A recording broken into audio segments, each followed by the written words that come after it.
How's it going, guys? It's Scarecrow, and today I wanted to talk a little bit about Black Ops 3 and its DLC weapons, or supply drop weapons if you would prefer.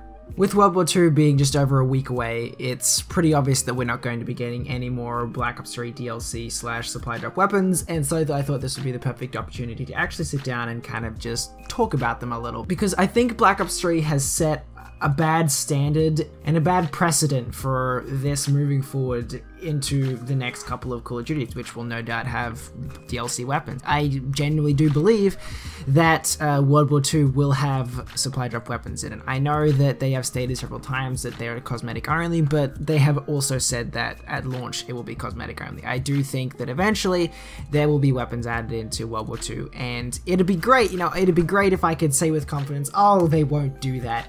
But they've done it for the past 2 years, and the amount of money that it's made for them, and the fact that there is even a supply drop model in there with buyable currency means that they won't be able to resist the temptation, especially since it's Activision. And I'm calling it now, there will be DLC weapons added into World War II within the first 6 months of the game being out. The fact that Modern Warfare Remastered, which was a remastered version of a 10-year-old Call of Duty, the fact that that got new weapons added to it and the uproar over it was amazing. People were just furious that the game had new weapons added to the game, and yet they still continued to add weapons and new stuff, basically just bloating that game to the point of it being no longer a remaster and more of a reimagining for modern times. Like I said, you're fooling yourself if you think that World War II will not have supply drop weapons added into it. But anyway, let's focus a bit more on Black Ops 3. Like I said, I do think Black Ops 3 has set a bad precedent moving forward for the Call of Duty franchise in terms of DLC weapons. Now, one of the major complaints that people have over Black Ops 3 is the lack of overall balance in the game itself. There are so many things in the game that take away players' skill, like remove it from the equation, and means that it caters to lesser skilled players, meaning that a lot of the time you just won't be able to feel in complete control of yourself. Like you'll be, for example, walking around a corner and there'll be a guy with a gravity spike who only needs to press one button while you need to hit him 3 to 4 times with your standard weapon.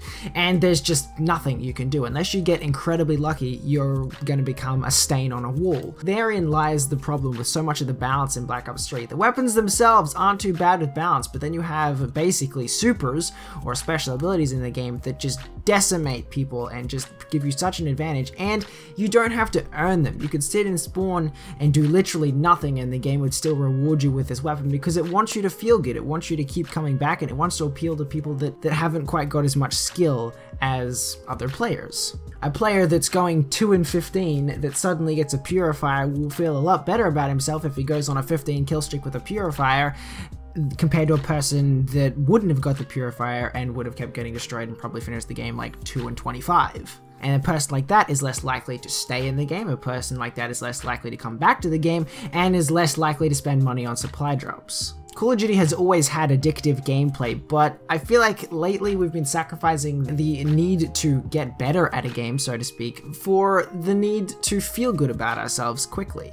Because to me, the attraction in Call of Duty and in games in general is wanting to get better at them. For example, if I'm terrible at a video game, but I really enjoy that video game, I want to spend time trying to get better at it, and then you feel a sense of accomplishment and achievement when you do finally start seeing improvement. For example, when I started the year with Black Ops 3, I couldn't snap for crap. Like, I couldn't hit the broadside of a barn, I was terrible at it, my accuracy was garbage, and I had no confidence with myself with the sniper rifle.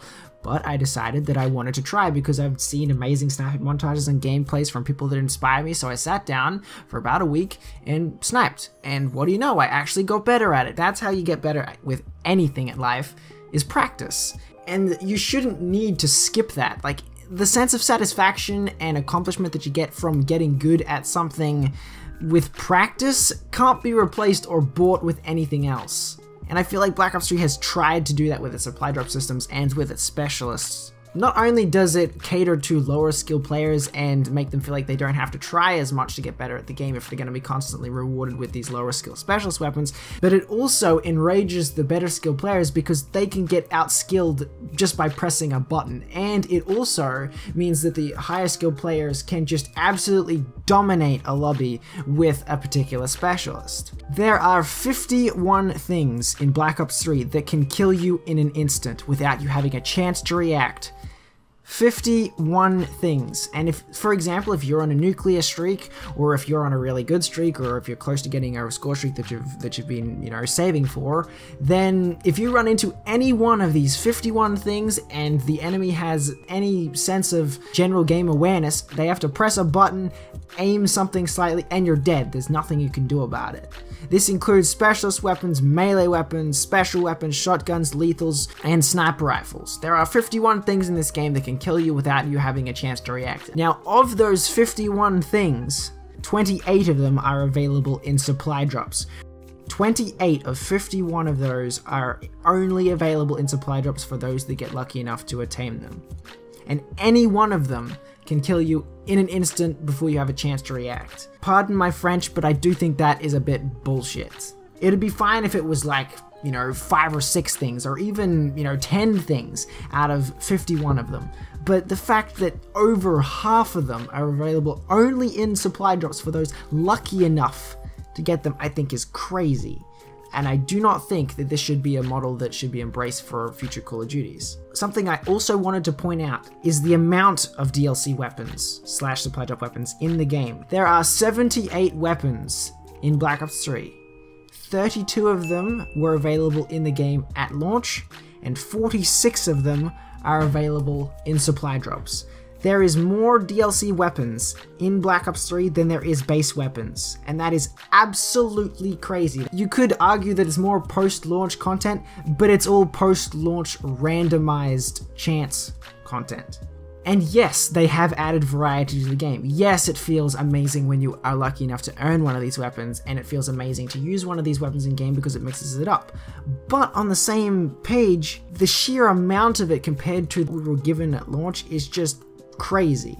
If Treyarch can get away with adding 46 DLC supply drop weapons into a game, what's to stop Activision from enforcing that policy in other Call of Duties? Infinite Warfare has had a lot supply drop variants added into their game along with new weapons. The one thing that does make up for that, and the one thing that does make it better, is the fact that most of them have been earnable, or you've been able to have them immediately from a season pass. That is 100% fine. If I could earn every single one of those 46 DLC weapons, I would not be complaining. It makes it the fairest that the system could possibly be. Because the system is not fair. The system is catered to not be fair. If it was fair, then there would be absolutely no chance involved in getting these weapons. It would be all effort. If you want proof that it is not fair, then simply look to the latest weapon added into Black Ops 3, the XMC, or the MS-7C from Black Ops 2. This weapon is the strongest automatic weapon in the game, without a doubt. This weapon has broken balance in just about every category of this game. There have been overpowered guns in Call of Duty before, but this is the first overpowered DLC weapon. And since not enough people have it, it's not too much of a concern. But when a good player gets this weapon, they're damn near unstoppable. And it just proves to me that Treyarch doesn't really care anymore about what is added into the game, as long as it meets a certain criteria and quota. More effort was placed into weapons at the start of the year when they first started adding weapons into Black Ops 3. True, because they obviously had more time to devote to the game, and now they're 2 years into the development of their next Call of Duty. But if you're going to add something to a game, if you're going to add a weapon to a multiplayer game, at least take the time to test it. At least take the time to balance the weapon. Because this thing right now is broken, and will be broken forever, because Treyarch is not going to fine-tune any of these DLC weapons. They're not going to fine-tune or do any more weapon balancing in the game because they're done. There's no more support coming for this game. So here's my question. Are you comfortable with the amount of supply drop weapons in Black Ops 3? Would you be comfortable for the same amount of those weapons to make their way into World War II? It's far too late to complain about the state of supply drops in Call of Duty, because the fans have been crying out in outrage for years, and Activision has heard those cries and forged ahead with their own ideas, completely blinded by the amount of revenue they're making. They have made compromises with Infinite Warfare, and that is a positive sign. Infinite Warfare showed us that it is possible to do supply drops in a Call of Duty right. They showed us that it is possible for supply drops to be added into Call of Duty as a form of progression with a fair earnable rate. But that's no guarantee that World War II will be like this, so we can only hope that Sledgehammer Games once again, is willing to deliver with a fair system for their supply drops and their supply drop weapons. Anyway guys, that's gonna wrap it up for today's video. So let me know what you think down in the comment section below. Are you comfortable with the amount of DLC weapons in Black Ops 3? Would you be comfortable with that amount in World War II? Let me know down in the comment section below. Other than that guys, thank you so much for watching. If you have enjoyed, don't forget to hit that like button, subscribe for more, and I shall see you, beautiful people, in the next video.